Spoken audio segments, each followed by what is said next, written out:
independent thoughts, independent life. This is Chad Benson. Fear. Fear is huge. You know, emotion is an amazing thing. It really is. Gets you to do stuff. I mean, if you go back and you look through history, right, where we have come from as a species to how we have gotten to where we are, inherently, we're tribal, right? We are tribal creatures, inherently. Politicians have figured out how to use fear and tribalism, and both sides do it. Trump does it, right? And the other side, though, you get all kinds of stuff. Whether it's class warfare, telling everybody out there that the rich are bad and they're evil and they're horrible and that they're greedy and that they're thieves and they're all these things, or whether it's saying invasion. It's playing to the base, using fear, right? And fear is a taught thing, right? You're a little child and you don't know what a snake is or what a spider is, and then people freak out. Naturally, you do what? You freak out. My little ones are not afraid of any creatures, which is not always the best thing. Why? Because I have giant creatures. They're comfortable around them. They understand what they are. But fear is a taught thing. Politicians understand this. They use our fear and tribalism against each other. The left can scream all day that Trump's evil and bad and look at all the stuff that he does. But the reality is all day long, they're saying the same things. It's just different. And it's ignorance, right? They don't want you to understand things. They don't want you to be on top of things. You know, people always ask me, Chad, you do this business and yesterday in the space of 10 minutes, I got 4 tweets, one calling me a lunatic liberal, the other one saying that I'm a progressive, the other one says that I'm in bed with the conservatives and Trumps, and the other one says, you say you're independent, but you're uber right wing. And I sat there and go, yes. If you think those, yes. And I've been blessed, right? Because I have been fortunate enough to grow up in an area when I was a kid where my school is pretty diverse, but then I was able to travel the world and see other things. So a lot of things that scared, the average person doesn't scare me because they don't know, because people don't know. And they take the fact that people don't understand things and they use that. And you see that in politics all day long. You see that. Trump's bad. He's evil. The rich are bad. They're evil. Climate change is going to destroy us. Here's why scientists say so. Well, these scientists over here don't say so. They say something completely different. Well, then you're a climate denier and you're bad. Our tribe says this is it. Period. Case closed. Your tribe is... It's tribes. It's what it is. And inherently, that's what we do. That's how we survived. Right? Fear, fight, or flight first, logic second. Well, Trump's nothing but divisive. And yet all day yesterday I heard how he's just awful and evil and bad, and this is all his fault. That's not divisive? Of course it is. Who are you playing towards? His base. You're playing towards emotion. Right? You get somebody like Neil deGrasse Tyson comes out and points out the reality of what took place the other day and how 680 plus people die a day because of medical errors. Yet CNN and MSNBC and Fox aren't inside every hospital because they're able to play the game as well. If it bleeds, it leads. Fear is a ratings winner, and fear can also get you to do things. I'm always amazed by that. That, the greatest sales book in the world isn't you go out and buy Tom Hopkins and Zig Ziglar and all of these people. These may motivate you, but if you really want to learn how to sell something, go find out about the psyche of human beings. Go study psychology, because emotion will get you to do things. It'll get you to be an activist. It'll get you to act, whether it's love, hate, greed, whatever. It'll get you to do stuff. These two people who pulled the trigger, both of them were living in fear. One fear that he was being replaced by somebody that didn't look like him and everything in the world was going to go wrong and America was going to go to hell in a handbasket. The other one, He hated himself. He feared the world that he lived in because he didn't understand it. Hated women. Hated a ton of stuff. They lived in fear and ignorance. That's the reality of it. And that's the way government loves you to be. And that's really the way that politicians love you to be. Fear is massive. Fear and ignorance, along with tribalism, leads to what we have now, which is a massive divide. When it comes to the fringes and extremes, unfortunately, they're the ones with the microphones. They're the ones with the cameras in their faces. And they're the ones who have crazy ideas and try to appeal to everybody else that you should join our tribe. Look what we're able to do. The other side's trying to take everything away from you. The other side's coming to replace you. The other side's going to do this. Ooh. It's silly. It is. Do your homework. Find out the reality of it. Both sides do not have a monopoly on good or bad ideas, but both sides do share in one thing. They love fear because it helps them win. 323-538-2423. At Chad Benson Show is your Twitter. You could tweet at us. China, China, China. I don't know if you guys have seen this. The market today a little bit more steady, but there's a battle going on there. And yesterday there was, I had a lot of people saying, do you see how bad the market's doing? And this is all Trump. Look, Trump is involved in this. Don't get me wrong. But everybody, it's so amazing that, it's, again, Trump is easy. He's a villain. It's great to blame the villain, right? Right? It's great to play. In Hollywood, everybody wants to play the villain because that part is a lot of fun, right? But it's easy to blame the villain when we're not looking at the reality of what's taking place and what has taken place for the last couple decades when it comes to China.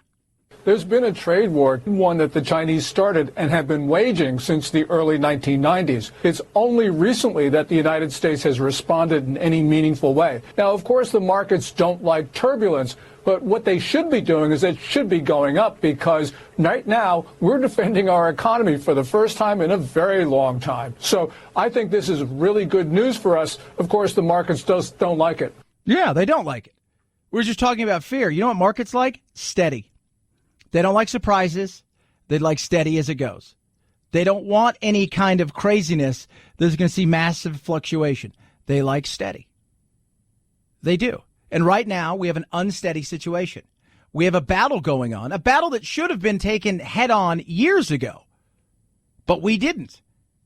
And much like everything else, whether you're trying to address I don't care who you are. If you're the President of the United States today, and it's just, beige Bob, right? Just boring as can be. Nobody really hates him. Nobody really likes him. But he decides, hey, you know what? I'm going to take on immigration and the way that this is going on. He'll be hated, right? But it should have been taken on years ago, and it wasn't. Same thing goes for China, right? Beige Bob decides, I'm going to take, here's a guy who's just the most boring human being on earth. Decides he's going to take on China. There's going to be uncomfortableness.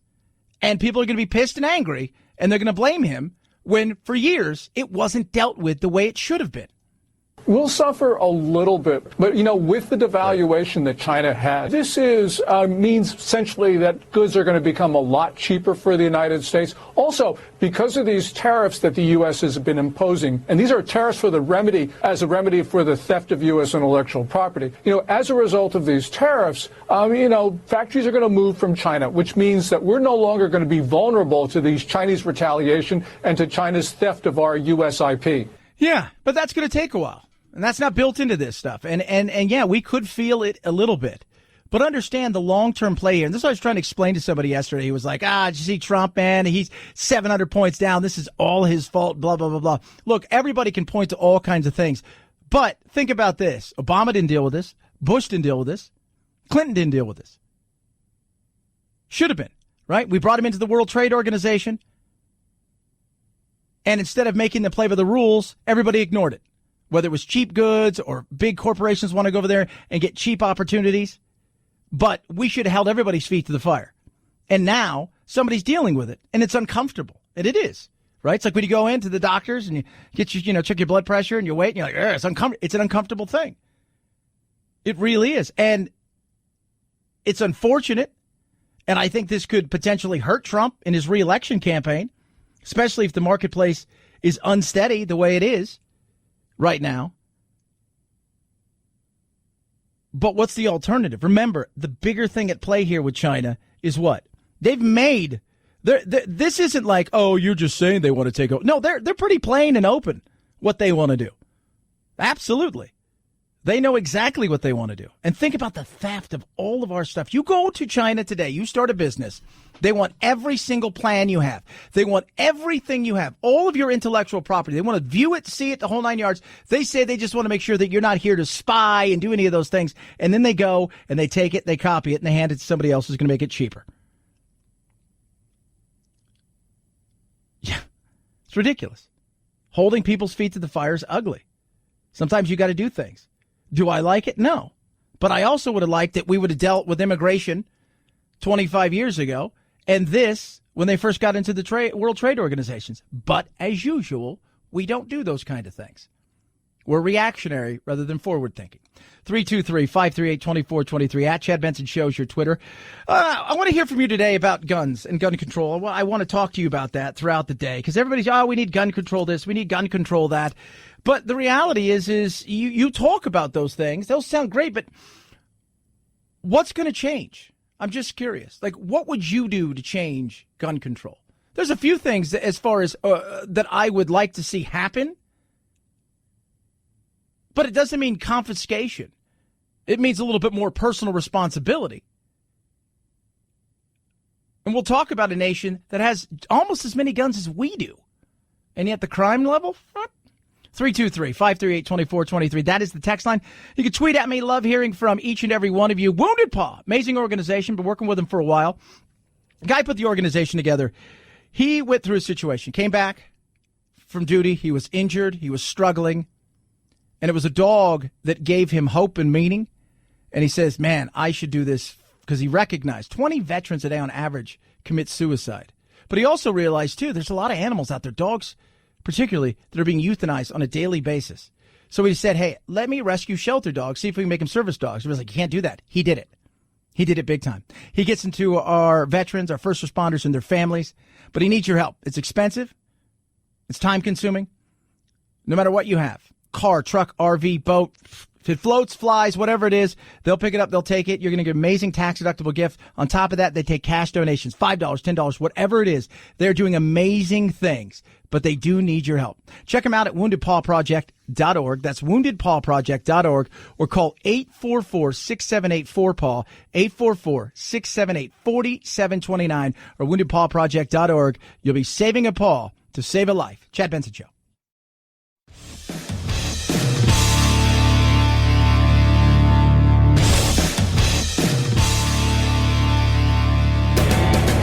Experiencing separation anxiety? That's dumb. Check out Chad 24/7 at his website, ChadBensonShow.com, and on iTunes, free. The Chad Benson Show. Never feel lonely again. The New York Times reporting on President Trump's words to the nation after the weekend's mass shootings. Answer hatred with unity, devotion, and love. But no support from the president for gun regulation. The Times first edition headline, Trump urges unity versus racism. Inaccurate and out of context, said Democrats on Twitter.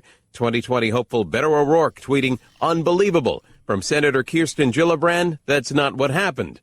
By the second edition, the headline changed to assailing hate, not guns. There we go. Got to get it right? By the way, it amazed me. At least the Democrats came out and said, that's not even, like, you're not even trying now. Like, we know you only like us, but you're not even trying. You become the Onion, and people are supposed to take you as a reputable news source, and you're now just making headlines up, but because it's headline porn is what it is. It is. And that brings me to this. What's trending? 5, 4, 3, 2, 1, 0, ignition. Now it's time to find out what's trending. What's trending? Yeah, what does that mean? I mean something, right? Like it's trending on the old internet. What's trending? What is trending? Well, cancel the New York Times is trending right now.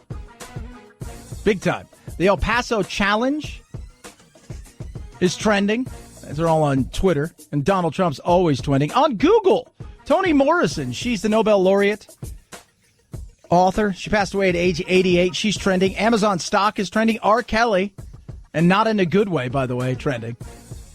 And the Rogers Cup is also trending. One of the other big things that's trending worldwide is the bicyclist who passed away yesterday in the Tour de Poland. I don't know if you guys saw this, but it was pretty awful. If you guys don't understand how fast they go on those bikes, you think, I ride my bike fast. You don't. You don't. And the guy that rode yesterday, who passed away, he was hauling ass, by the way. For those, his name is Bjorn Lambrecht. And he'd actually called the race organizer over because he wanted to say, hey, this is the rain, the stuff is really bad. And he crashed. They go upwards of 70, 80 miles an hour on those bikes. Those bikes aren't cheap either, man. You're talking about a bike that costs a lot more than decent cars. And he crashed. They tried to resuscitate him there, but he ended up dying in surgery. And that was trending everywhere. And it's tough, man. It's a tough look. It is. And at least I always say, because you watch the Tour de France, think when's the last time, Phil, you and I, we have because I see you with your Twitter feed, you have your Skyway on there. You and I love bikes. We as kids growing up, we were BMXers. The going up a hill, remember going up a hill and then down a hill? You're like, oh my God, how cool was that? These guys go down 10,000 foot hills, mountains. Yeah, you imagine stuff that? I would never do. No, oh God, no. There's a fear right there. Do you want to know what my fear is? That's a fear of mine. That's insane. And usually once or twice a year, one of these guys crashes. This was totally different. He didn't go off a hill because sometimes it happens off the Pyrenees. And 323-538-2423 at Chad Benson Show is your Twitter. Feel free to tweet at me. What would you do gun-wise? You do one thing that you think would help. Let's talk about that. Let's look at what they do in other countries. Some that have gun ownership near ours, and they don't have the crime or the violence. Video games? Really? Chad Benson Show.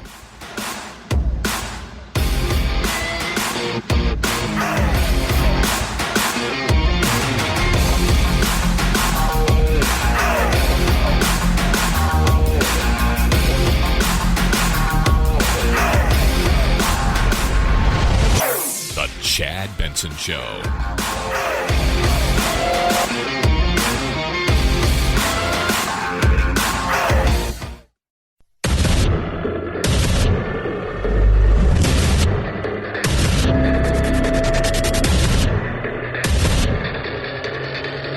Independent thoughts, independent life. This is Chad Benson. He's the President of the United States, and as he has an official capacity as President, in the official capacity of Mayor, I will greet him here. That's the Mayor of Dayton. She is not thrilled by the President coming. Neither is anybody apparently in El Paso. Nan Whaley doesn't really think that Trump has done a good job. I don't know what Trump's supposed to do when it comes to Dayton. Look, I'm disappointed with his remarks. I mean, I think they fell really short. He mentioned gun issues one time. You hear what you want to hear, right? I mean, you do. You hear what you want to hear. But there's the gun thing, right? So there's the battle. It's what do we do with guns? If you look at Switzerland has it goes the United States, Yemen, and Switzerland as far as gun ownership, right? In the world per person. Pretty much everybody in Switzerland that's an adult has a gun. They see it as a patriotic duty. Now, they haven't been in any kind of armed conflict. They're even thinking about reducing the number of soldiers they have. But one of the things they do is they teach responsibility, right? And it's interesting when you read up on the fact that they've had virtually no murders there. Now, they've had one or two issues, right? But it's been a long time. It has. It has been a long, long time since they've had problems. And you could blame, it's video games. We'll touch on that. Or it's this. There's a lot of things. Right? One of the things is that we have our Constitution, right? So that guarantees us our right to bear arms. The difference between when I was living in Europe and here is they have we have more distrust with our government than a lot of the Europeans do. They don't distrust their government. They don't. We do. We distrust our government. Our founding fathers put that in there, not because they were worried about outside invaders, mostly because they were worried about government overreach. And you get that. You don't have that, right? The Swiss people may differ in the way they look at immigration and certain things, but they don't have a disdain for their government. They're not as politically divided. You know, when I talk about Europe, it's very interesting. When I talk about, they've got a lot of good over there that we can learn from, right? And we have a lot of good that they can learn from, and they're trying to, just like we all are, right? It's great taking the best of everything and making it even better, putting our spin on things. But the thing that I always find interesting, and as I try to explain to people, is it's very much, there's a lot of everybody's in it together, right? The Swiss, everybody's kind of in it together. Educationally, everybody's pretty much on par, right? They're all kind of pulling the same weight. It's a very homogenous society in a lot of ways. Same thing goes with, and you got to think about this, places like Switzerland, places like Belgium, some of these smaller countries, you'd be surprised. They've got German speaking, they've got French speaking, they have Italian speaking areas. It's very, you go to, some of these countries, you're like, wow, that's like, yeah, they're in the same country. Belgium's German, French, Flemish, what? But they're kind of all pulling in the same direction. We don't have that here. Our diversity at times and the way that we've divided ourselves up has made it a very different thing. Our distrust towards one another, that comes to our tribalism, is very big. And at the same time, too, our distrust of government, right? We distrust government. And partly because we have seen time and time again the overreach that government has and how it likes to overreach. So there's a worry there, especially when it comes to our guns. But what do we do? Because that's the question, right? Everybody's looking at Mitch McConnell. Mitch has got to do something. Mitch, you got to do something. Mitch, you got to do something. We need to do something. That's for damn sure. But what is that? Well, first and foremost, we got to figure out, can we even trust our government to do the right thing? And I think that's something that's very, very real. I don't know if this is a good political move for me or not. I don't really care. But I'm as burdened as everybody else is at what's going on. And I'm looking at this fight and saying both sides, every time there's something like this, entrench into their corners, and we don't find solutions that I think are agreeable and it can actually mitigate the problem. Yeah. And there are stuff that's very agreeable. And this is where you get special interest, the NRA, right? Like every group, doesn't matter if you're on right or left, special interest has a pull. You don't think there are people on the other side of the NRA that have put together stuff that are funneling money in and that want to pull in a certain direction because they have their things they want? And so for somebody like Adam Kinzinger to come out, a Republican, saying, look, you know what? This probably isn't good for me, but let me tell you, we need to figure something out. So first off, I think gun purchases, the age needs to be raised to 21. Right now, to buy a handgun in this country, you have to be 21. And the initial thought was, well, we're exempting under basically long guns because that's things like hunting gear and shooting, shotguns. But I think that now obviously is defining things like purchasing an AR, which are in many of these mass shootings is actually used. But here's something. So, and this is, when you look at a place like Switzerland, again, much smaller society, everybody there learns how to shoot. They learn safety. They learn responsibility. They learn what a gun can do. They learn about those things. First thing that does is it takes away the fear factor of it, but it also puts in the reality of what guns can do at a much younger age, which teaches responsibility. I don't think you can do that here in this country. I just don't. Where are you going to do that? Right? You're not going to do it in schools. You're not going to be able to do those kind of things. And then you have to be licensed. Right? You got to go get a license to get a gun. And they expect you to do that as a citizen. They expect you to do those kind of things. And I got zero problems. I think you should be able to go get a license. I think you absolutely should have to go through safety courses and do something. In certain states, yes, they make you do that. In other states, no, it's a little bit easier. I got no problems with that. But take all of that away, right? They still have guns.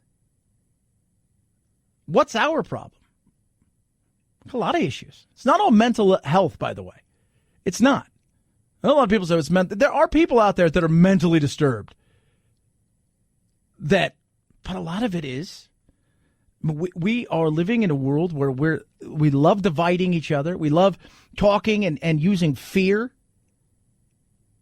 to stoke all kinds of things. Both sides do it, right? Both sides love it. And, Chad, the left does it all the time. The left does it all the time. The right does it all the time because they're playing to their base. They're playing to their tribe. Well, what about video games? It's not video games. That's the stupidest thing in the world. That is the dumbest thing. Trump comes out, it's video. It's not video games. Stop that. That is absolutely ridiculous.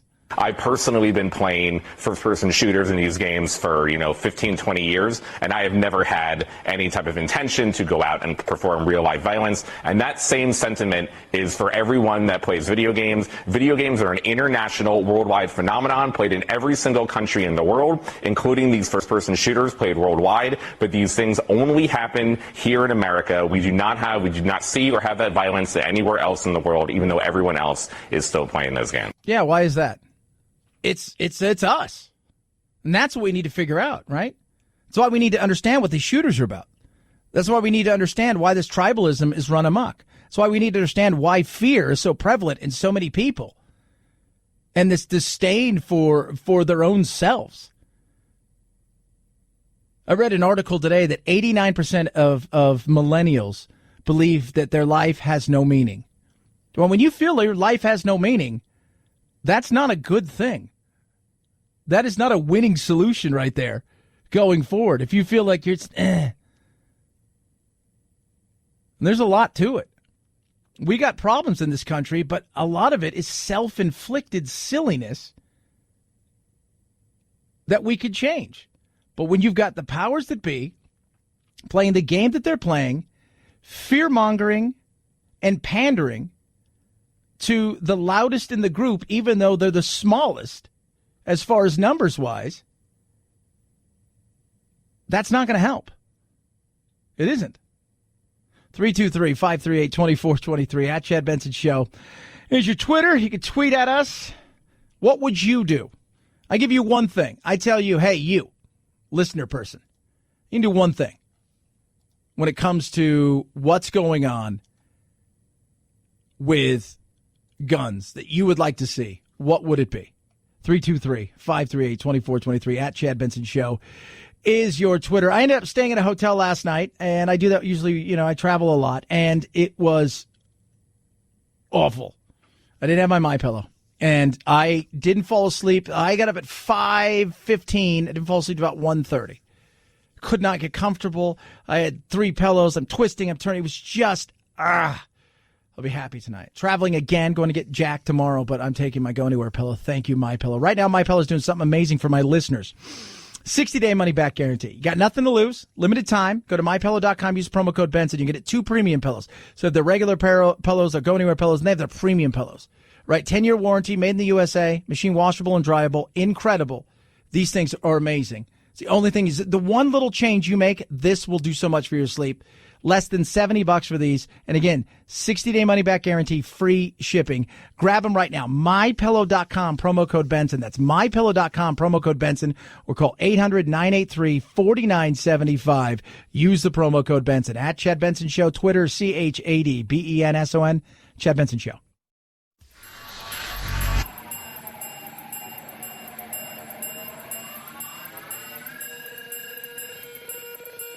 Set Chad straight.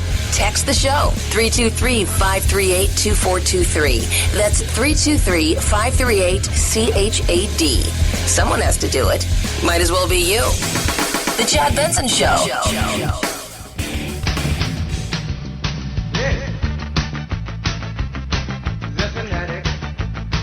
I am the fanatic. I love that. Felony. The Fanatic. Awesome movie, Valley Girl. Nicolas Cage. Why The Fanatic? Because the Philadelphia Phillies have the Fanatic. Their mascot, but apparently next year he may become a free agent. Think about that for a second. How cool would that be? That's right. Now, they filed a lawsuit, the Phillies, in Manhattan last week, preventing the company that developed the Fanatic costume from backing out of an 1984 agreement that transferred the entire rights of the popular character. And if you've ever seen the Fanatic, he's hilarious.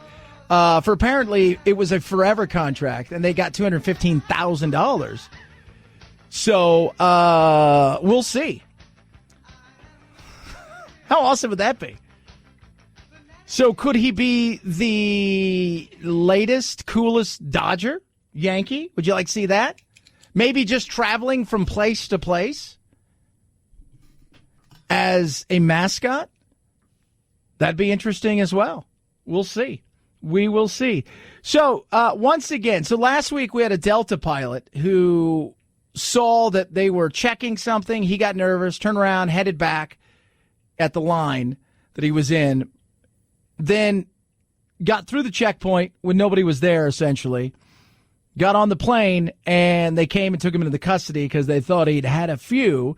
And once again, we've got another issue with two more pilots that have been arrested for the potential of maybe being a little tipsy. The captain and first officer taken into custody. It was a Saturday morning flight, 9 a.m., Glasgow to Newark. Before they even got on the plane, some folks said they thought they smelled alcohol in their breath. They were administered breathalyzer tests. Now, Phil, would you say it's 12, what?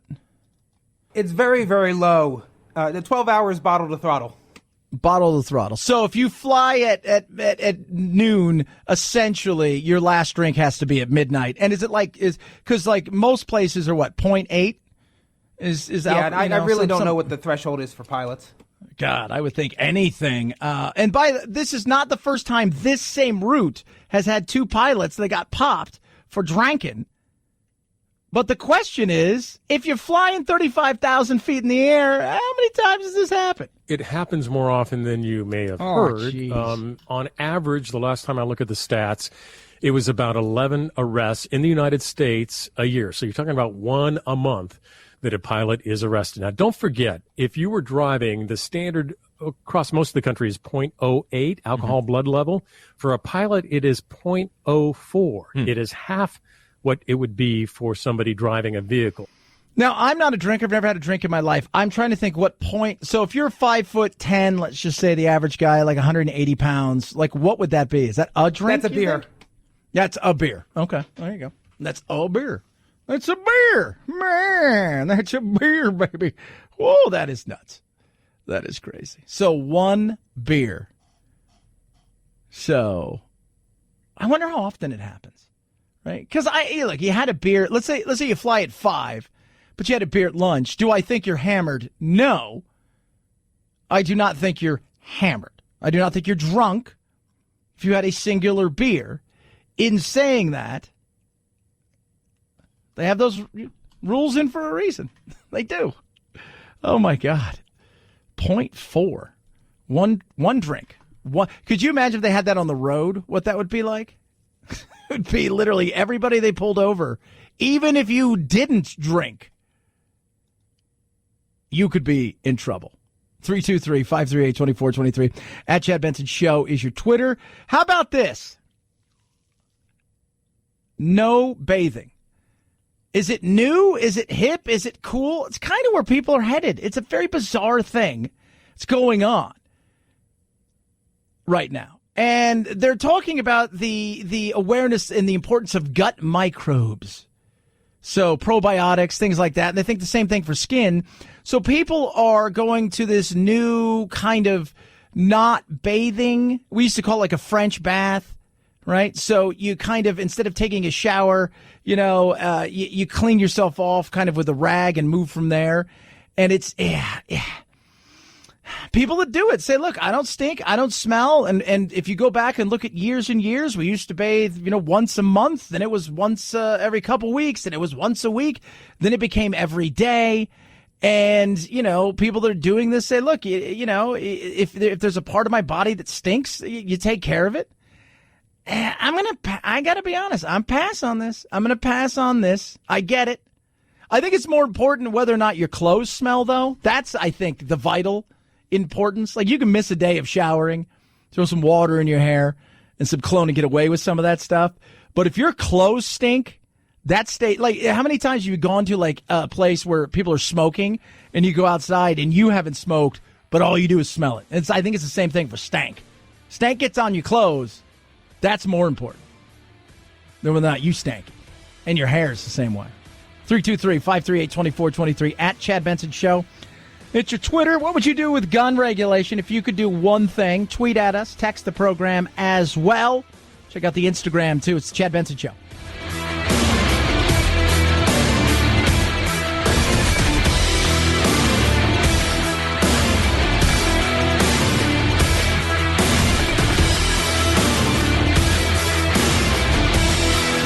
This is the Chad Benson Show.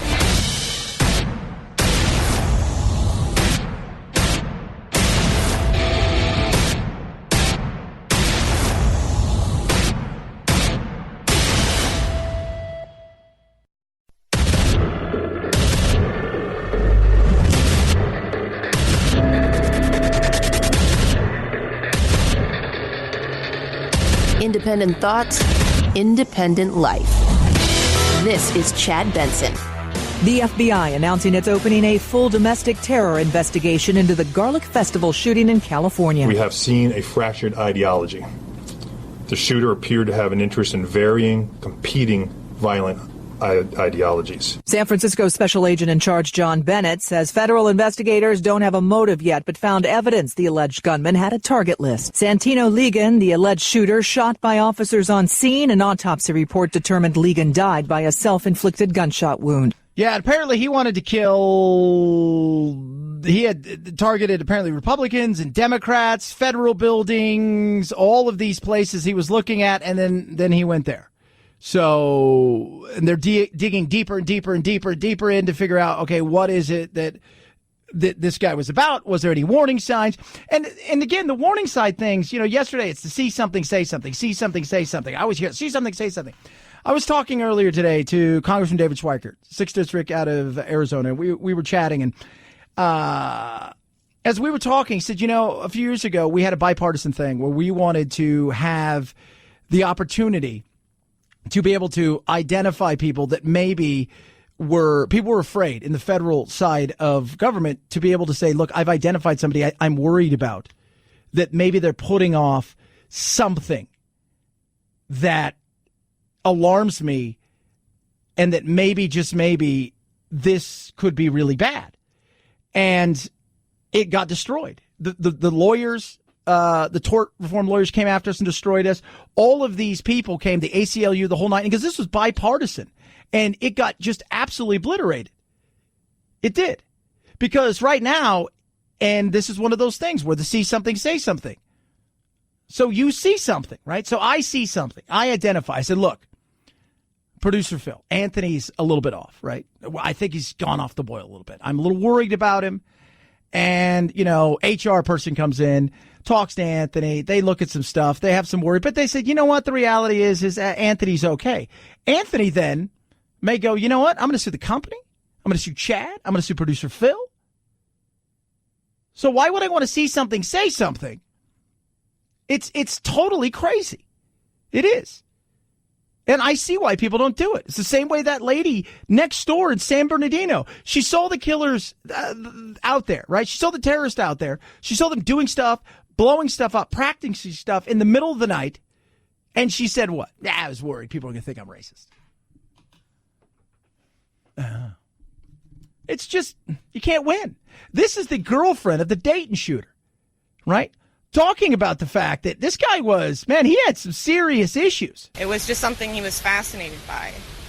He talked about it a lot. It was like his main focus as a psychology person. Yeah, was violent shooting. She used to make her watch violent shooting. And she knew something was coming. There is nothing I could have gone to the authorities with because he didn't have any concrete plans. You can't arrest someone for wanting something. So what do you do at that point in time? Right? Even if you identify somebody, even if you say, hey, like this isn't one of those things where you're doing a sting, right? Where you're trying to, to catch a predator or to do this or to do that, where you're doing a sting and you're trying to catch somebody. This is your neighbor, your boyfriend, your brother, your sister, whatever it is that's going on. And what happens when it rolls downhill? And all of a sudden you get slapped with a lawsuit and you were trying to do the right thing. And I understand the fear factor in the see something, say something thing where there's also this fear that, you know what, if I see something, say something, and I get outed and then something ends up happening, it's just not only is there a lawsuit now, if there isn't anything, I've created an uncomfortable, potentially horrible situation. It's tough. So what do we ask people to do? I mean, that's the reality. What do we want people to do? We want people to see something, say something. I get that. But in saying that, is there any protection? Right? Is there any protection? I don't think there is. I don't think there is, because people are going to want to have their opportunity to say, you've deemed me to be a criminal, a terrorist, a bad person, any of these things. Now I want to sue you. So what do you think of that? Ugh. That's why people say, you know what, not going to help. I mean, you hear about it all the time.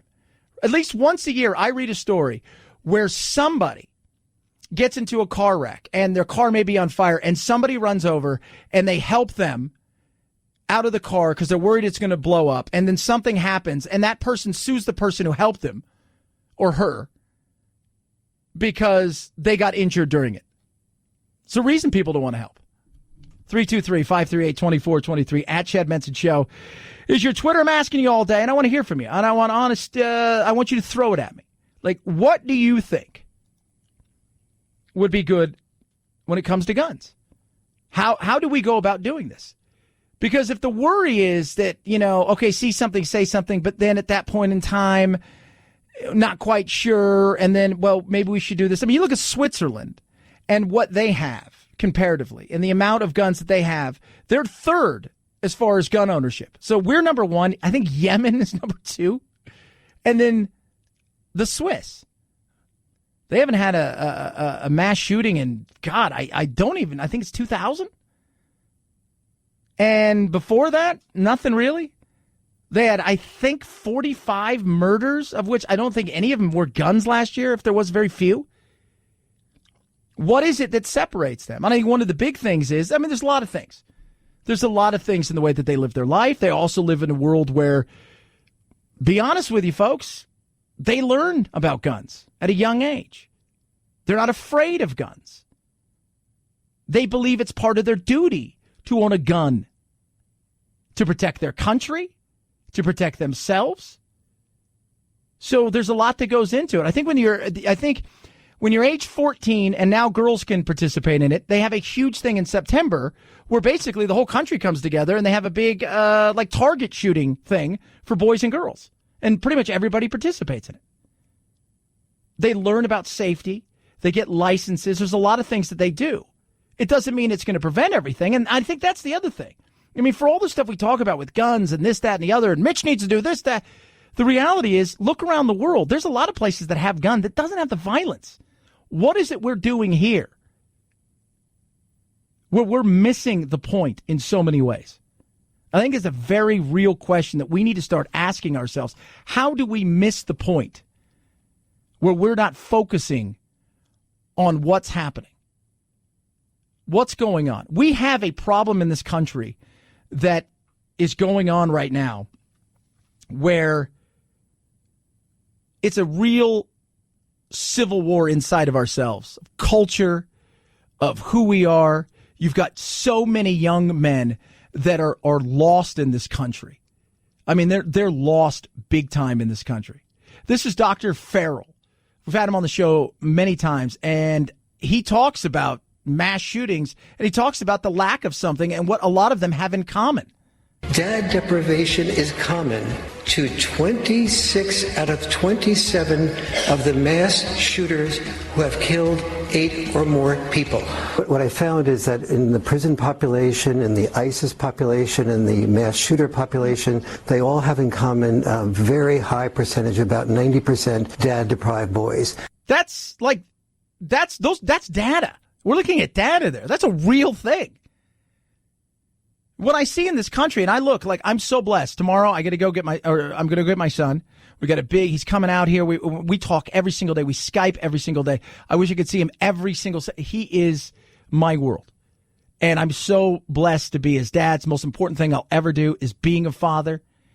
And I realized that even though my dad died when I was young, 16, I had the advantage, even though it wasn't always good, of having my father somewhat in my life, where my sister didn't have that. And my sister, she went off the rails. My mother to this day still says, if your dad would have lived longer, I don't think Amber would have turned out the way she did. Maybe, maybe not. And my mom's a strong woman. But let's look at this. So you got no men in their lives. We're also devaluing fathers in this world. And on top of all of that, we're telling everybody, this new third wave feminism and stuff that, hey, you know what? You guys are part of the patriarchy. You're bad. You've got you look at unemployment, just goes down, down, down, down, down. And then you look at unemployment for especially millennial men. It's kind of clicking up. Why? I mean, there's a lot of issues that are going on here. And I think this is big. And here's a perfect thing that we can learn from. Whether it's in the prisons or whether what's going on here, we're missing something. What is that? You can't tell young men in this world that you guys are the problem, that people you never met on your DNA super chain that you did, that your family thought it would be great, that long ago did something. These are people, and yet you're getting blamed for it in today's world, and you're bad. You're part of the patriarchy and all of these things, and not expect them to start thinking to themselves, God, maybe I do suck. There's a lot that's tied into it. It's not a one-size-fits-all. But when you could say 26 out of 27 shooters that have killed 8 or more people lack fathers, that's kind of eye-opening. 323-538-2423 at Chad Benson Show is your Twitter. Hope you're doing well on this beautiful day. I went out and played soccer.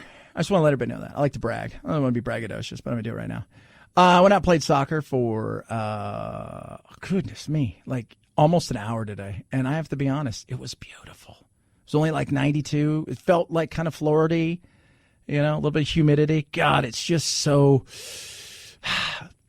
it's beautiful. It is. Even with my busted rib, I had a smile on my face out there. It's funny. I see all these people that are, they kind of walk their dog just to get them out of there. I'll see you out here every day. I'm like, yep. Trying to get thin, trying to get fit. It's a good thing. 323-538-2423 at Chad Benson Show is your Twitter. What would you do gun-wise? You could do something. One thing. What do you think is the answer to this question? What would you like to see have happen? 323-538-2423 at Chad Benson Show Twitter. Every day, thousands of dogs are being euthanized. It's awful. It's horrible. It's irresponsible by a lot of people. On top of that, you've got 20 veterans on average a day that commit suicide. They come home, they struggle, they're trying to find their way. They feel like they have nothing. Wounded Paw Project is amazing. The guy who put this together, he was struggling. Came back, he was wounded, and a dog came into his life. A service dog, and it changed everything. Just changed everything. And it really can. Animals are amazing. And what Wounded Paw Project is doing is transforming shelter dogs into service dogs for veterans, first responders, and their family. It is not cheap to do. It is expensive and it's time consuming, and they need your help. How about this? RV, truck, boat, flies, floats, they don't care. You're like, hey, Chad, you know what? I was going to get rid of this thing, but I'll donate it. I get a great tax-deductible gift, and I love animals, and I love our veterans, our first responders, and our family. What it will do. I saw today in Texas, they're bringing in comfort dogs to help out the family and the people that are struggling. That's the kind of things these animals can do, and they change lives. And you'll be saving a paw to save a life. Donate today at woundedpawproject.org or call 844-678-4PAW, 844-678-4729. Again, tax-deductible gift, car, truck, RV, boat, doesn't matter. They also take cash. Just check it out. It's transformational when you see it. woundedpawproject.org. It's the Chad Benson Show.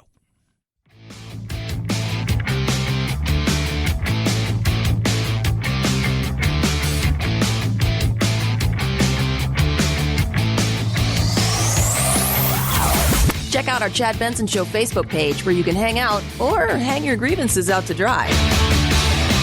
This is Chad Benson. A lot of you texting in saying we don't have a gun problem, we have a people problem in this country. And I think there's something to that. I absolutely think there is something to we've got a young men problem. And they're lost. They seem just idly going through life, and they're getting angry, and they're in a position now where, you go through elementary school, and if you've got kids out there, or grandkids, you go through elementary school, it's changed, right? We've taken away, in a lot of different ways, we've taken away all kinds of things that kids normally would do, especially boys being boys. We're not allowed to do that anymore, where we spend all day, talking about political correctness and craziness. My God, we still laugh at this from yesterday. What's not to laugh about the insanity of this going on in the world? Point of personal privilege. Yes. Please do not use gendered language to address everyone. It's nuts. It is, right? Like, it's crazy. Young men are a mess. I don't want it to be that way, but it is true. It's 100% true. They are an absolute mess in a lot of ways.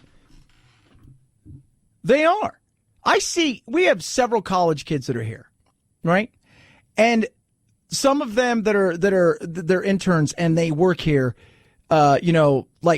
it's, serious. ASU does it up right. It's the Walter Cronkite School. It's amazing. These kids come here. They actually do real work. And the young men that work here, by and large, most of them, they pale in comparison to the young women. Young women look confident. They look like they're world beaters, all of that stuff. And the young men that come in here, out of all of them I've seen over the last 2 years that I've been in these studios, only one or two of the young guys really look like they weren't terrified of stuff. It's nuts. It is. It's crazy. But I sit back and I think, you know what? We've got to figure out what the hell's going on with young men in this country. Where are we missing?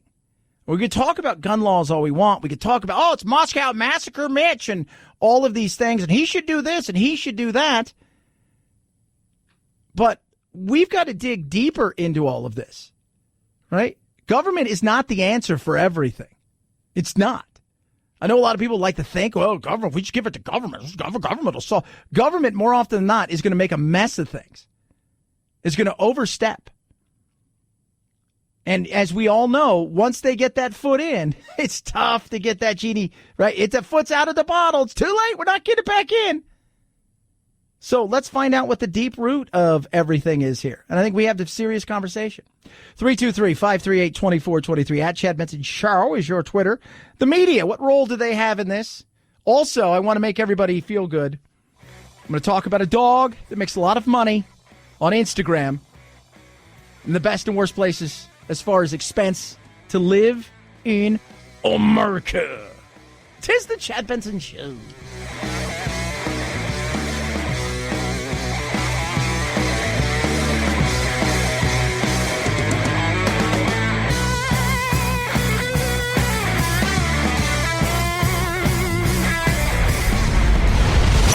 The Chad Benson Show.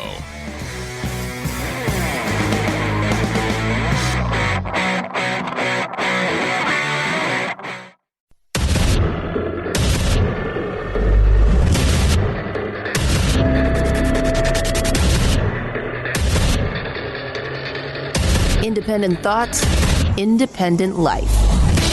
This is Chad Benson. Hate is on the rise in America.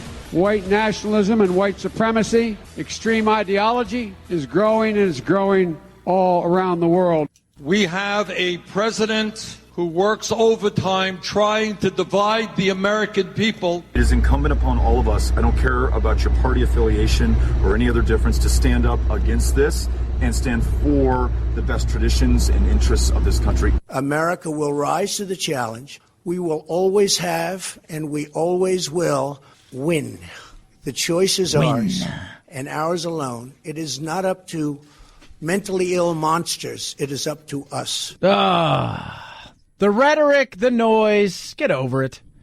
As far as you guys out there selling your all of this stuff because it's political points, we have issues that we need to deal with, and getting out there and trying to raise money off this, which people are, right, is ridiculous. It is. That guy is so full of hate. I mean, I hate him, but it's a different kind of hate. My hate's good hate.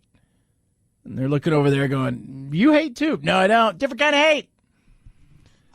It's just, you listen to him and you just think, it's like today, CNN. It's nonstop. Everybody they interview, we don't want Trump here. We don't want Trump here. So you don't want the president here. Fine. He doesn't come. He's an awful human being. He does come. He's an awful human being. Says you guys. And you guys aren't playing this up? You're not? You're not? None of this is sensationalism? None of this is? I mean, you have to report it. I get that. But having every single person who's on your station there 24 hours a day reporting isn't some sort of sensationalism? You're telling me that's not it? I call BS. Right? You stoke the fears and the fires as much as anybody else because it pays well. Don't BS me. It pays well. Many people in my business do it. Right? They come out and they throw these things out and they rabble-rousel to all the mob. No, people are coming to take your jobs and your lives, blah, blah, blah, blah, blah, blah, blah, blah, blah. And people are like, oh, no. Why? Because it pays well. It does. That's why they do it. Sensationalism. Yeah, I joke around all the time. I do it all the time with Armstrong and Getty. We joke around. If we were crazier and we said outlandish things, probably get a lot more notoriety, a lot more people paying attention, be on talking head shows. Sorry, I don't want to do that. It's not who I am. Right? I want to appeal to you, like with logic. Let's talk about it. You don't think both sides play a game? They absolutely play a game. You don't think both sides are culpable in language? Of course they are. 110%. You know it and I know it. Is Trump language over the top? Yeah. When people say, well, Chad used to understand, well, let me tell you what he does. His over-the-top language, whether it's honest at times and it's harsh because we're not used to it, also puts pressure on Republicans out there because we do live in a world of political correctness. We do live in a world where there's a certain etiquette that we're used to with our politicians, and they spend more time having to defend him than talk about real policy and do things. On the other side, you don't think Bernie and Warren and Beto don't play the same game? Hell yeah, they do. They eat it up just as much as anybody. And they could talk about how disgusting and vile this person is and do all these things, and people cheer. They play the same game. Different, but the same. 323-538-2423 at Chad Benson Show is your Twitter. You could tweet at us. You know, it's hilarious. So like 5 minutes ago, I get a text message from producer Anthony, and he says it's an effing dog. And I'm like, what are you talking about? And it's a link. It's a link to a dog that's in San Francisco called Coco. Coco has like 400,000 Instagram followers. Is going to make $85,000 this year for their owner. And I started laughing. I'm like, oh my God. That's great and kind of sad at the same time. Right? Like, oh wow, that's amazing. And at the same time, it's like, wow, that kind of sucks. Because there are a lot of people out there listening to this would love to make $85,000, let alone your pet. Let alone your pet. Speaking of San Francisco, most expensive places to live, brand new research out from the Council for Community and Economic Research. They looked at 257 cities this year. And they looked at the cost of housing, utilities, grocery items, transportation, health care, miscellaneous goods and services. And here we go. Let's break, as Casey Kasem would said, let's count it down from 10 to 1. Now, let's talk about Arlington, Virginia, producer Phil. You were in at number 10 for expense to live. Yeah, good for you. It's expensive to live here, but it's nice. Yeah, it's nice, but it's expensive. Orange County, California, USAAmerica.com. Number 9, Boston, Massachusetts. Number 8, Oaktown, California. Number 7, D.C. Number 6, Seattle. Number 5, number 4, New York City. Honolulu comes in at 3, San Francisco at number 2, and number 1 is Manhattan in New York City. Now get ready for this. This is what's interesting when you look at this stuff and what it costs. The average price for rent in San Francisco, $3,600 for a one-bedroom apartment. Oh, my God. That is insane. Yeah. New York is a little cheaper, but goods are a little bit more expensive, right? Just a smidge more expensive there. So the median annual household income is about $75,000 in New York, or about $10,000 less than the dog earns. Oh, my God. Now, here's the cheapest places to live. Pittsburgh, Kansas. Conway, Arkansas. Fayetteville, Arkansas. Tupelo, Mississippi. Joplin, Missouri. Been there. It's nice. Richmond, Indiana. Not been there. Memphis, Tennessee. Very cool. Been there. Kalamazoo, Michigan. McAllen. Been there. Beautiful. Interesting.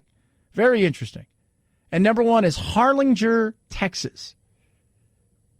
So here's the difference, right?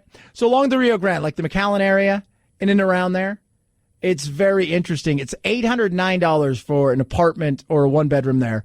Medium income's about $45,000. Harlinger, a little bit cheaper, right? But here's the difference. So in New York City, $9 for a meal at McDonald's. In Texas, $6.50. Cappuccino's $3.67. In New York, it's almost $5. So there you go. You're going to live somewhere. If you're going to live somewhere, those are some of the places you'd want to live, and some of the places you won't. And they take in all kinds of stuff. I mean, think about the cost of fuel in California, right? Comparatively to some of these other places. So I'm going to go from Phoenix tonight to pick up my son tomorrow because we're going to a football game Thursday night. He's super excited. You know, we're going on the field. He's a big fan of Kyler Murray, but he also grew up and still lives in San Diego, loved the Chargers. It's just a preseason game, but he's super excited. But I will fill up in Yuma because I know I'm going to pay $2.48 for gas, and I'll get to where he lives in San Diego, and it's going to be $1.50 more. It's insane. And those things add up. They so add up. And I don't think people realize that. And not everybody has Coco the dog that makes $84,000 a year. $84,000 a year for the dog. Think about what Grumpy Cat made. Think about that. Think about this, though, because Grumpy Cat passed away, right? So here's something to think about. If you're the owner of Grumpy Cat, I mean, that gravy train came to an end. Now, you still have likenesses and certain things like that. But, oh, my God. That is just like, that's over. Like, your golden goose has died. And you ride these things as long as possible. That's why I never, when I watch like athletes and they hold out, I never, like, especially football players. I mean, there's one Tom Brady that's played 25,000 years, right? Like, you get what you can, right? Same thing, man. Ride Coco the dog for as long as you can, because we're a fickle bunch here in America. And at any given point in time, we may decide, we don't like Coco the dog anymore. We're now on to the squirrel that somebody has. 323-538-2423. At Chad Benson Show is your Twitter. You tweet at us. Speaking of dogs, working with an amazing organization called Wounded Paw. They are incredible. I love them and what they do. They go in and rescue dogs who would otherwise be euthanized, train them to be service dogs, and get them to the people who need them the most, our first responders, their families, and our veterans. And it is incredible what they do. 20 veterans a day on average commit suicide. And that's where they saw this need. And the things that these animals do, what they bring to the people that get these animals, and what the animals get out of it is incredible. It really is. But it's not cheap, and it takes a while to do. They need your help. They need your support. You can go to woundedpawproject.org. Check everything out. Check it all. Look at it. See the things they're doing, the amazing work they're doing, and how it's changing lives both for the animal and for the veterans and first responders and their family. If you have any kind of donation, cash, car, truck, whatever it is, you got something sitting around, I got an RV, it's in storage, never going to use it, guess what? They'll pick it up, they'll take it, and it will truly save a paw to save a life. WoundedPawProject.org or call 844-678-4PAW. That's 844-678-4729 or WoundedPawProject.org. You'll be saving a paw to save a life. It's the Chad Benson Show.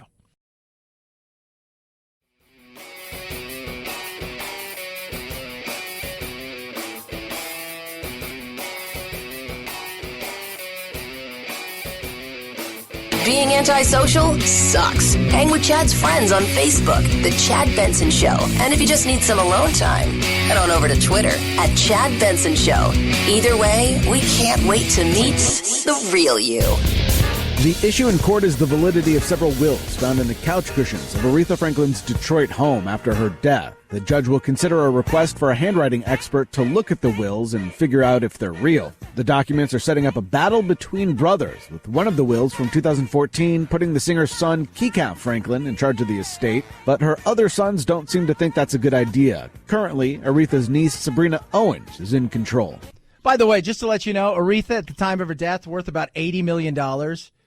Nothing will break a family up quicker than the battle over the money and the will. How many of them there are you, right? Like there's what, 5 of you, 7 of you? How about everybody gets $10 million and we all depart happy? No, mom wanted me to have this, and mom wanted, why does mom want you to have all the cash? Ugh, could get ugly. Could absolutely get ugly. 323-538-2423. At Chad Benson Show is your Twitter. Joaquin Castro, brother of Julian Castro. And by the way, I know Joaquin and Julian, as I call him, Julian. I've debated him on a few occasions when I was in San Antonio. They came on with Jack Riccardi, and I used to go on to their show, and it was fun. And I just can't believe he tweeted out 44 donors in the San Antonio area that contributed to Trump and his campaign. Their businesses, who they work for. You know, that's not right. What happens if, right, in this day and age? I mean, there are people at Mitch McConnell's house, right? Mitch he's had a few issues over the last couple of weeks, right? He broke his shoulder. But there are people at Mitch McConnell's house who are live streaming. They're saying awful things about what they want to do to him because of, legislation when it comes to guns. And you know what? At some point in time, you're like, whoa, you've crossed the line. You have. You've crossed the line. I don't care what side of the aisle you're on. But to do something like this, because now, let's just say, right, because we've seen this, and Texas is a little bit different, but think about this. When people in Silicon Valley get found out, like, oh my God, I donated. The guy that was the president of Mozilla for an hour and a half, basically. It was his dream job. He worked there for years. He helped he did everything.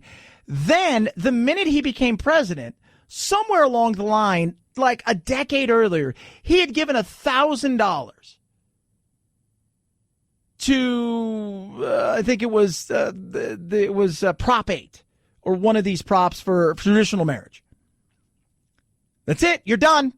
Fired. Resign. Got to do something. Can't be here anymore.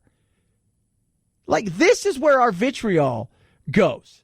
This is it. And this is the shaming that the left is doing, where we're not going to get you to change your minds. And we're basically saying, if you support Trump, you're a neo-Nazi. If you support Trump, you're a white supremacist. If you support Trump, de facto, you're a Klan member, period, case closed, end of story. So now what? And you're just like, it's so asinine. But why would you do something like that? That is just, sorry. To me, you crossed the line. You did. You crossed the line there. 323-538-2423. At Chad Benson Show is your Twitter.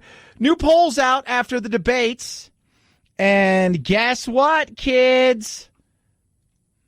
Biden. Harris took a dip. Big time. So Biden, 32%. Warren, 21. Sanders, 14. Harris, 7. Buttigieg, 5. O'Rourke, 2. Booker, 2. Yang, 1. Klobuchar, Gabbard, and Castro, 1%. That's it. That's what you got there. That's what you got. And it's a bummer, right? Because Marianne Williamson needs to come in if we're going to get her on the stage and have fun. And have, talk about the dark places and all those things. We need her to get to the point where she's in the polls, and that's not happening. So I don't know how many are going to qualify for the third debates, which are coming up. We got a month off. They're coming up in September. I don't know how many are going to qualify, but it shows you that he's pulling away still. And when it comes to electability, Biden is head and shoulders right now. He's somewhere in the Quinnipiac poll, like 46 or something, when it comes to head-to-head with Trump compared to the others. I mean, that says a lot. It does, right? We could scream and yell. We could virtue signal. We could talk about all this stuff. But that really says a lot right there. 323-538-2423. At Chad Benson Show is your Twitter. Feel free to tweet at me. You can text the program as well. Your love, your hate, your discord. I will try to answer everybody as best that I possibly can. And we do have a phone line because a lot of people call that line. So that's the text line. The phone line, and Phil, I may be wrong, 844-344-2423. You got it. There you go.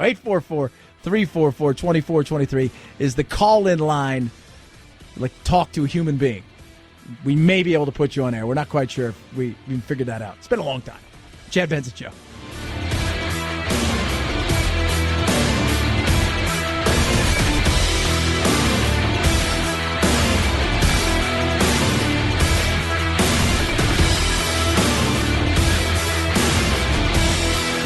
This is the Chad Benson Show.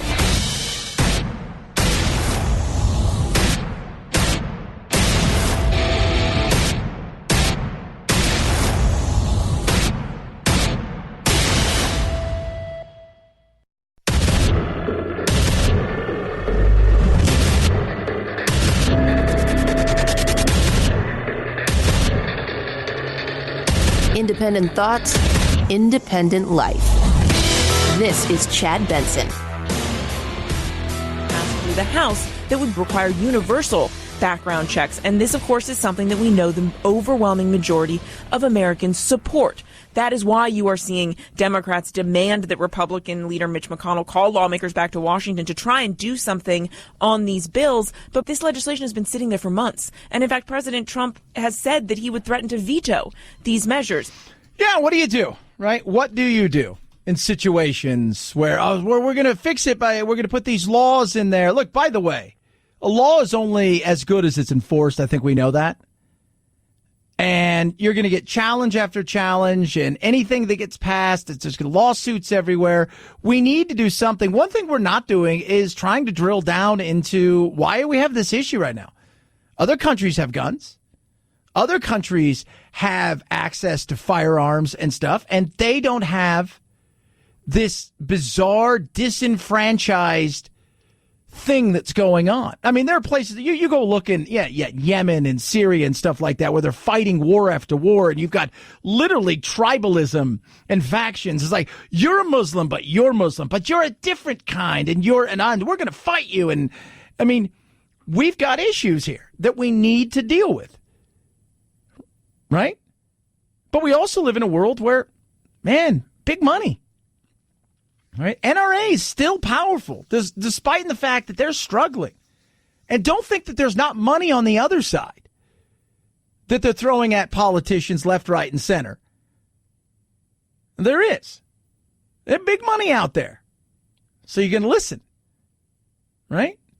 I'm telling you, it's just like The Price is Right. You think, oh, I'm going to guess. I think I'm going to do this. And then you got to turn around and look at your audience, and they're going to tell you, oh, no, to go here. There's some... Frustrating. Very frustrating. So you had Gilroy first. Let's not forget that. And if you guys haven't heard, they're looking into this in a much different way. The feds are now taking over. The FBI announcing it's opening a full domestic terror investigation into the Garlic Festival shooting in California. We have seen a fractured ideology. The shooter appeared to have an interest in varying, competing, violent ideologies. San Francisco Special Agent in Charge John Bennett says federal investigators don't have a motive yet, but found evidence the alleged gunman had a target list. Santino Ligon, the alleged shooter, shot by officers on scene. An autopsy report determined Ligon died by a self-inflicted gunshot wound. Yeah. So what was his ideology? Apparently he was going to hit federal buildings. He was going to hit the Republicans and the Democrats. And I'm sure they'll dig down deeper and find other things, Then you've got the guy in Dayton, and, his girlfriend is coming out and speaking about his wackiness and weirdness. Some of the stuff that I read yesterday. So he's got like this band thing that it's awful. It talks about butchering women, all kinds of things. I think you're going to find out more and more. This guy was just at a ton of hate-filled issues, but he had this bizarre fascination with all kinds of things, from murder to the study of people. It was just something he was fascinated by. He talked about it a lot. It was like his main focus as a psychology person. Yeah. He used to make her watch mass shootings, right? And she knew something was up. I mean, he had a hit list. He was suspended for a year in school because everybody thought he was going to shoot up the school. He had a rape list and a hit list. He killed his sister, shot his best friend. By the way, they came together to the place. All of them. And people knew this guy had issues. There is nothing I could have gone to the authorities with because he didn't have any concrete plans. You can't arrest someone for wanting something. So what do you do?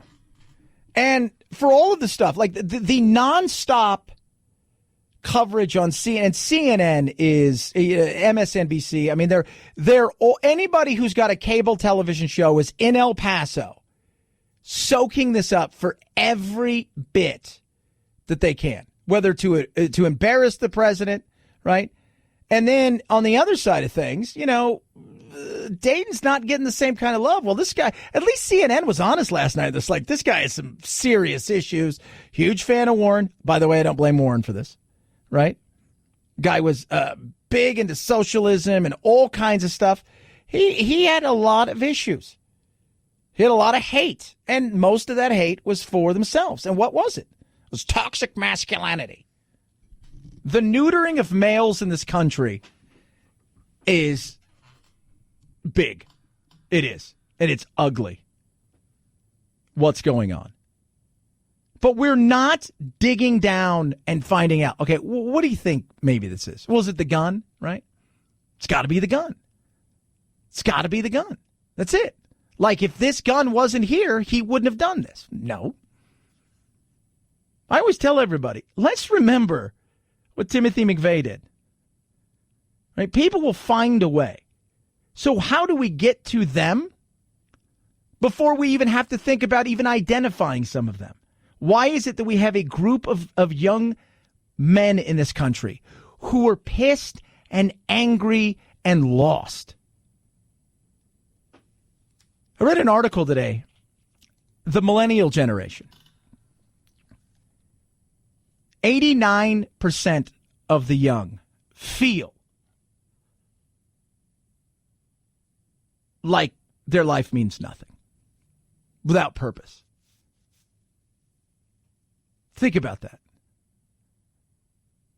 That's insane. That's nuts. So you have anything to live for? You've got nothing?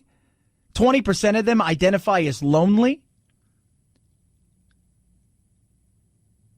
And then you've got this confusion, especially amongst young men in this country, in particular, where they're demonized, right? Because of sins of the past, things they had nothing to do with. School is now really, in many ways, slanted towards girls and young women. Men are demonized as toxic, as bad, as evil, and it's all their fault. And they're pissed and they're angry and they're rudderless. There's a lot of things. Dr. Farrell talks about the fact that there aren't men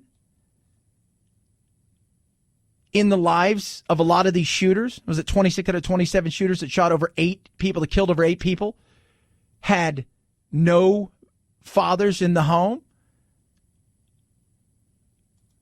And what happens when boys are dad deprived is they don't have a male role model to channel their testosterone constructively. And the male role model tends, in addition to being just a male role model, dads tend to be much tougher on boundary enforcement.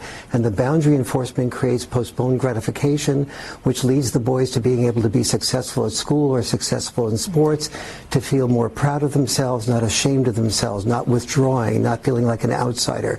Yeah, but you can't even do that. My God, everybody gets a trophy. Everybody gets this. You can't do that. And boys don't get to climb on trees. But, one of the things we always talk about, oh, Europe this and Europe that. You know what Europe hasn't done? They've not neutered their men. They've not neutered their young men like we have. With this woke craziness and screaming toxic masculinity and it's just, they've not done that. And we are. I'm raising a young man that I want to be a full-grown man who's got his stuff together. And I'm blessed to be able to do so. But I tell you what, some of the stuff I see, and I'm just like, sweet Jiminy Cricket. And here, no. And I'm glad that I'm able to be there for him. But I could imagine, because he's got some friends, and their dad's not around. And, some of the stuff that they're getting taught in school and some of the things they're doing and the way that they're going, yeah, absolutely. And we don't have that 70s parent, right? Like my mom was a super 70s parent, right? It's like, we don't have that anymore. My guy can't let your kid go across the street to the park. So there's a lot of things. But before we go and say, well, if we just did this, all of this stuff would stop. No. Right? No. It's like saying if we took away a hamburger, people wouldn't be overweight anymore. Well, they could get all the other stuff. Oh, yeah, you're right. Maybe we figure out what their issue is. Instead of blaming the spoon or the hamburger, it's always something else. 323-538-2423 at Chad Benson shows your Twitter. Here's something. Producer Phil sent me this earlier. Half of young Americans say college is no longer necessary. Now, you want to avoid massive debt? Just don't go to college, right? You don't have to.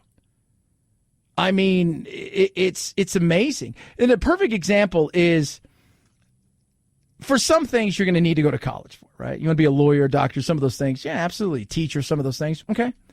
But programmer, man, I know 16-year-old kids that work with my uncle and stuff, and they could program the lights out.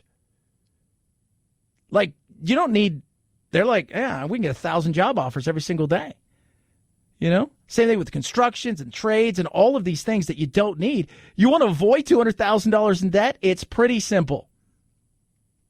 Find a trade and look at the world of technology. And it's funny because one of our friends He's a good dude. He teaches at a college, and he laughs because he says, these kids are coming in nowadays. He said, we're teaching them things, supposedly, that they've blown past. So they're getting a degree in stuff, and they know more about a lot of this stuff than we do. And that's part of the curriculum, especially in the world of technology. It's nuts. It's crazy. 323-538-2423. At Chad Benson Show is your Twitter. You can tweet at us. Do love hearing from you. This is the phone line. People always call the text line, and then I give it out like 5 times, and they'll still call the text line. But it's 844-344-2423. That's the actual phone line. And if you wake Phil up, tell him we said hi. It's the Chad Benson Show.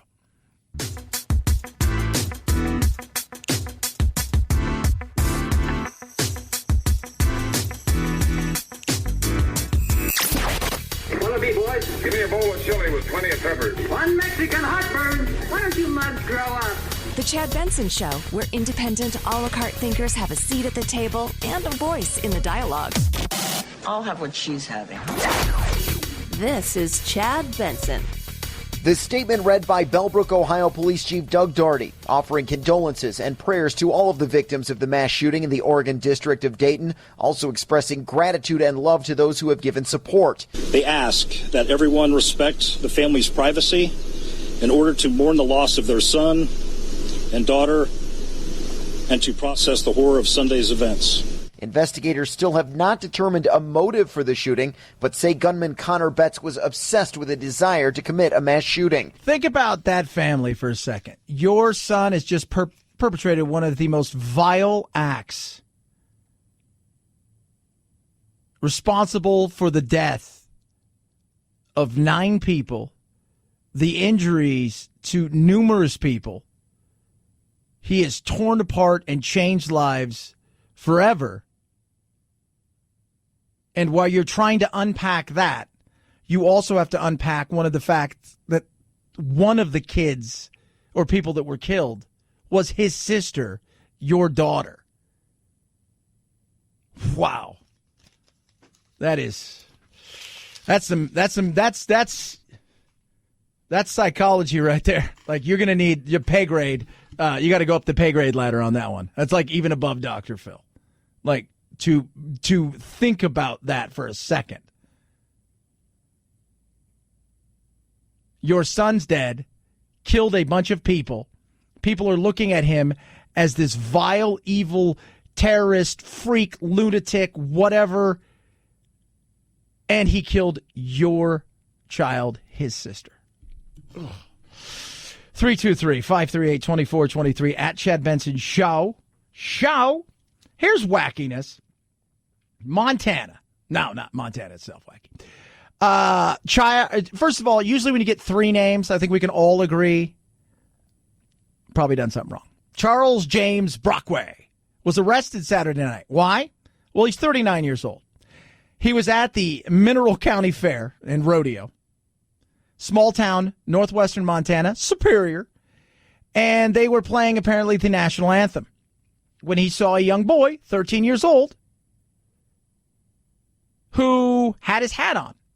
And so what would anybody do, right? Like any normal person. Next time, hey, the respect is take the hat off. Maybe do that. Like look at the kid. Hey, you take your hat off, right? That's the respect of it. No. Instead, he went over and slammed him into the ground, messing him up bad. 13-year-old was flown to Sacred Heart Children's Hospital in Spokane. Temporal skull fractures. He was bleeding from his ears for nearly 6 hours. He's out of the hospital. This guy, by the way, is a real winner. Brockway, 39, 10-year probation right now. Assault with a deadly weapon. So you were trying to teach somebody that out of respect for the national anthem, right? And we were talking about this at the break, like hat indoor, not outdoors. We were talking about Bum Phillips, the old football coach who's coached the Houston Oilers, whose signature was what? He wore his cowboy hat, but he never wore it in the Astrodome because his mama said you don't wear a hat indoors. And I learned that, put your hand over your heart or stand there and take your hat off in situations like that. And we were talking about that. But do kids get taught those things anymore? I don't know. I mean, maybe it goes back to a little bit of the fatherless homes and stuff like that. And we just don't seem to have any kind of respect for anything, each other, let alone other things. But let me tell you, my dad would have slapped my hat off my head. What he would not have done is go up to another child, slapped his hat off his head, and or flipped him and smashed him into the ground. We've lost respect for a lot of things. 323-538-2423 at Chad Benson Show. It's your Twitter. Let's change directions. Dan Gabriel's been on before. He's got a great movie out called Mosul. Former CIA agent. Did 6 tours over there in the Middle East. He's going to join us to talk about Osama bin Laden's son. Is he dead? Isn't he dead? What's going on with the Taliban? And we're also going to talk a little bit about what took place over the weekend. It's the Chad Benson Show.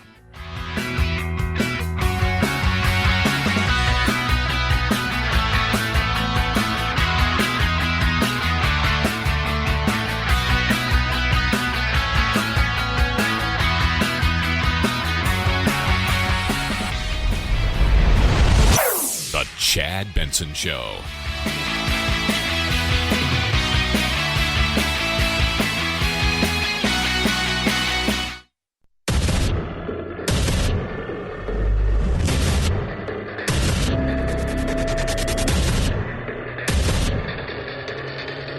Independent thoughts, independent life. This is Chad Benson. For all the stuff that's going on here that's crazy, something that we are doing all too often is taking our eye off the ball, what's happening around the world. Joining us now is the man who's got an amazing movie. He's a filmmaker. It's called Mosul. It's incredible. He also worked in the CIA, did 6 tours in the Middle East.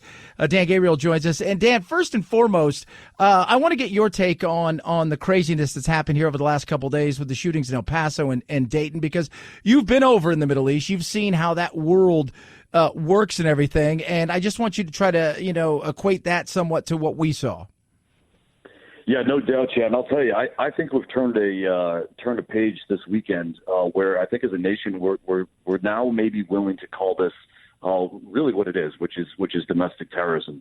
And I think that what sets it apart, what happened on Saturday specifically in El Paso, of course, was this guy had clear political motivations, and the definition of terrorism is violence undertaken under a political context. So I think this falls squarely under that. Whereas maybe some of the shootings in the past where it's been a little bit harder to understand what the motives are, whether the shooting in Las Vegas or, some of the schools that get shot up, it's maybe a little bit more difficult to understand what the motive is other than just pure sick evil. But in this case, the guy had political motivations, and I think that allows us to really start talking about this in terms of domestic terrorism.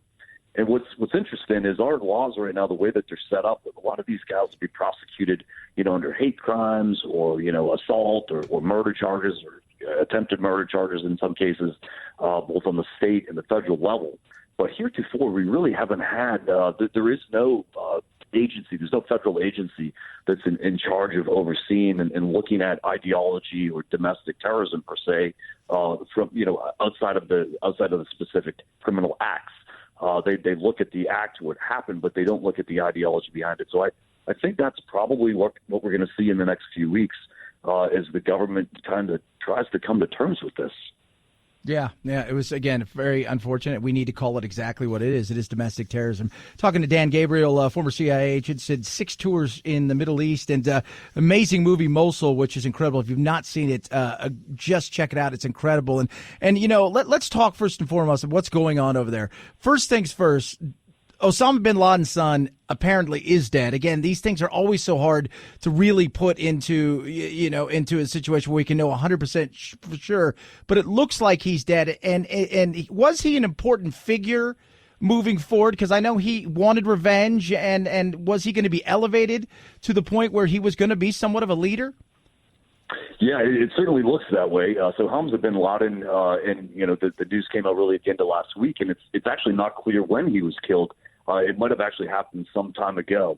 Now, what's unusual about this is usually Al-Qaeda will publicly acknowledge significant depth like that, and they didn't this time.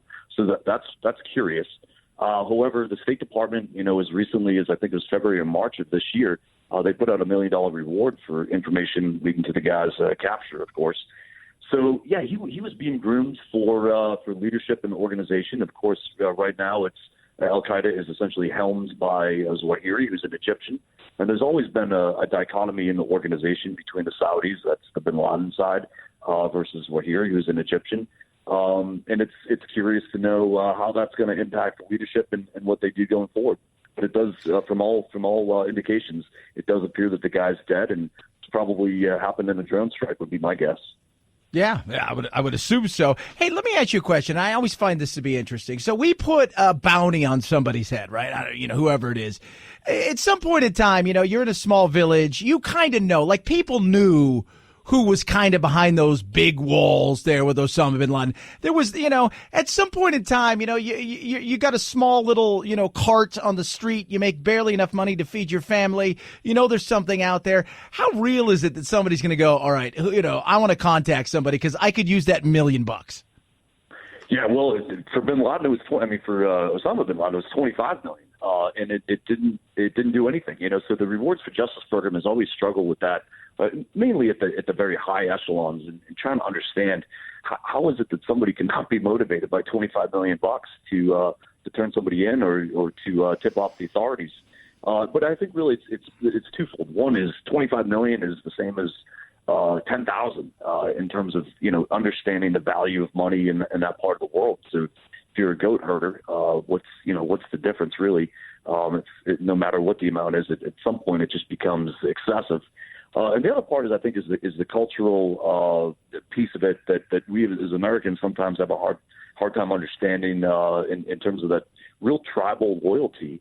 Of course, and that's very predominant, of course, in Abbottabad. Like you mentioned, those high walls, and everybody knew that somebody was living there, but whether they actually knew Osama was living there, whether the neighbors did or not, who knows?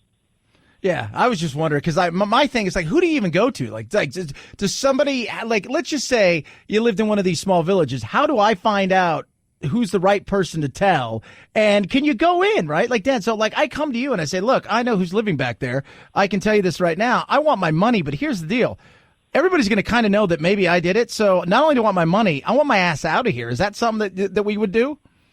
It's a real concern, absolutely. And I can tell you again, going back 10 years or even 15 years, really, the Rewards for Justice program was highly, highly publicized. So if you're living in that part of the world, I mean, I remember when I was in Afghanistan, they had matchbooks that the State Department would give out. I mean, you go to any store in the corner, and they would have the matchbooks, and there's a Zawahiri or bin Laden's face on it, and it's got a phone number on the back to call. So, yeah, I mean, if you lived in that part of the world, you would definitely know what to do and where to go with that information. And at the end of the day, you could always knock on the door of the U.S. Embassy. Of course, they would be more than happy to talk with you. I'm sure they would. Talking to Dan Gabriel, he's a filmmaker, amazing movie called Mosul. You guys need to see it. He's also was in the CIA, did 6 tours in the Middle East. What's going on with the Taliban? There's this, you see all the debates. We're going to pull people out. We're going to do this, that, and the other. But there's always that fear factor. I mean, this is a land that has never been conquered. We go into a lot of these places and we stomp around like Godzilla, but we don't really rebuild anything. And at some point in time, the reality is we've been there for so long, we might leave. Are we going to leave some people there? Would you leave some people there? And what is that power vacuum that happens there? Or is it turned back into the club med for terrorism?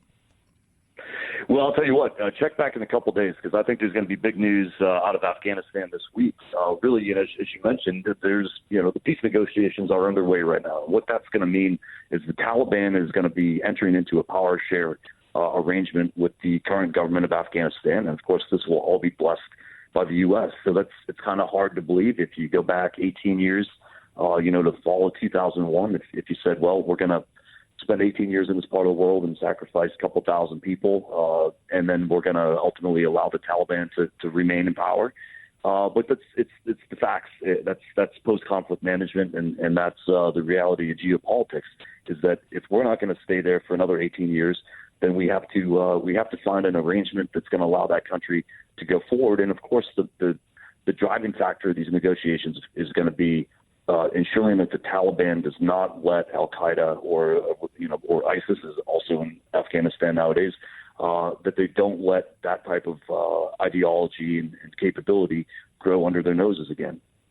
Yeah, and that is the big fear, right? We're going to leave, and the minute we leave, everybody comes out from hiding, and it's back to business as usual. And I don't think anybody wants that. But my God, the amount of money we spend there, how long we've been there, you forgot almost. I mean, why we went there? It's that's the reality of it. And man, it's just crazy talking to Dan Gabriel as we talk about what's going on in the Middle East. Former CIA agent and filmmaker Mosul. You've got to check it out. 100% ratings on Rotten Tomatoes, and it is incredible. Last thing I want to ask is about what's going on with Iran, the sanctions. They're pushing buttons. The Strait of Hormuz. They're grabbing ships. I mean, it is one of those things where they feel like they're poking the bear, and the rest of the world's looking on, and they're saying, "Well, this is kind of your fault, Trump." But the reality is, this is just Iran.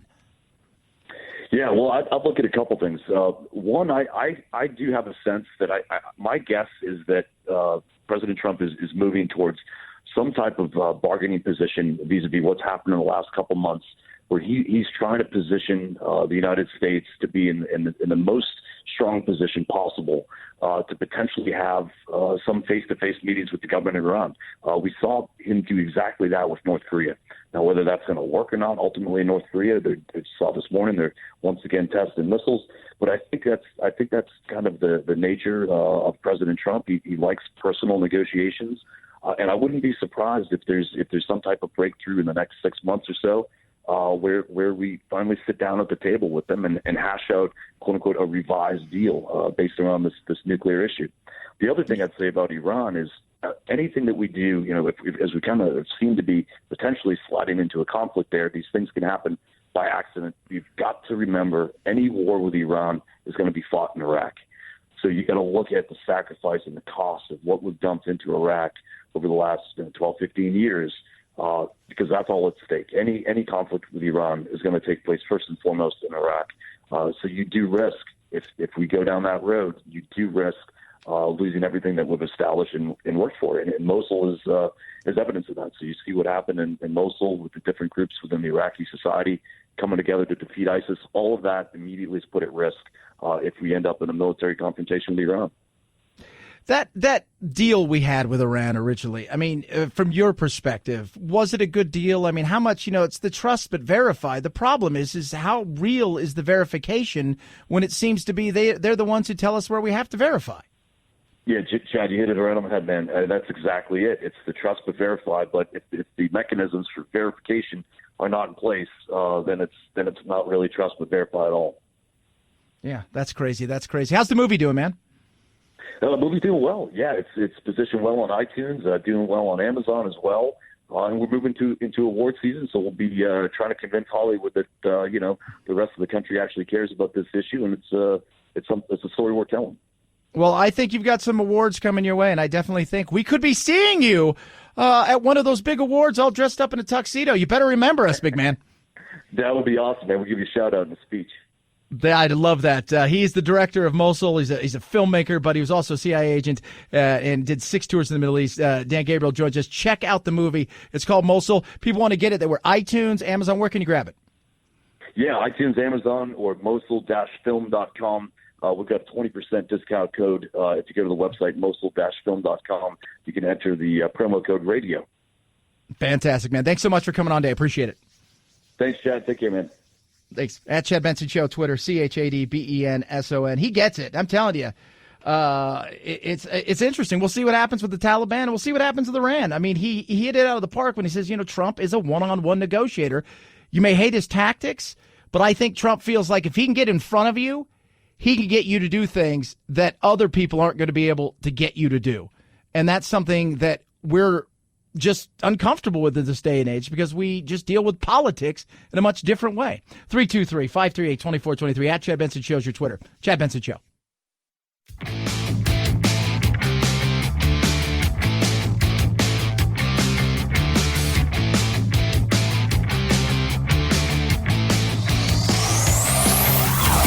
Check out our Chad Benson Show Facebook page where you can hang out or hang your grievances out to dry.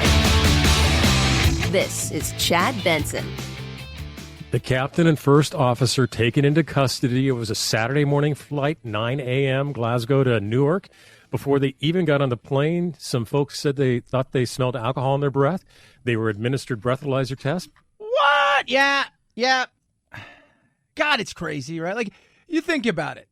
Like, first of all, for me, and I don't drink, right? I don't drink. I've never had a drink in my life. I've never tasted alcohol. I've never had a smoke in my life. I've never done a drug. I've got a couple cracked ribs right now. I'm working out every day. I don't even want to take ibuprofen. I just don't want any part of that.